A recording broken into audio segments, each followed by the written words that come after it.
I was living in California when I did the program. It's sort of a little bit of a remote area where I was. Living on an Air Force base, so long drive to get to everywhere. Um, but yeah, I had to basically just sort of make some cold calls and try and find figure out which were the busy birthing hospitals in the area and see if they would take students. Sort of found one, and Michelle started to work on that, and then it sort of fell apart. The lawyers couldn't agree on the training agreement, so I had to start over, and ended up having to drive a little bit further, but found two different facilities that were willing to take me as a student, that were pretty busy, and ended up with just like two or three, well, I think like two preceptors at each location. So it was nice because I could be with the same people who got to know me and know where I was with my experience level. And both of those facilities, inpatient, they did work 12-hour shifts. So some ways that made that easier for me. I didn't usually do a full 12 hours because I had the drive on there, but I could do, they were flexible with letting me do anywhere from like whatever I wanted to stay. So usually I was there for 8 to 10 hours.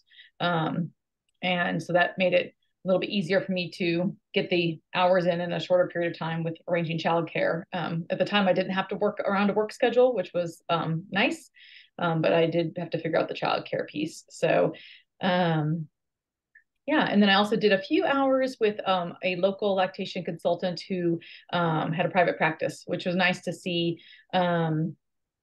It was a little bit more inconsistent just because she also worked in the hospital, so she had certain days. So it only sort of worked out if my schedule worked out to join her for a couple of her appointments. But it was nice to see that side of it, and see a outpatient private practice setting and sort of see how she's very experienced, see how she operated.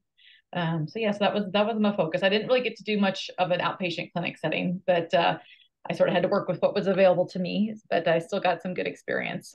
And it served me well since I am working inpatient now. So, Rebecca, I'm remembering, didn't you do a few hours virtually where you were?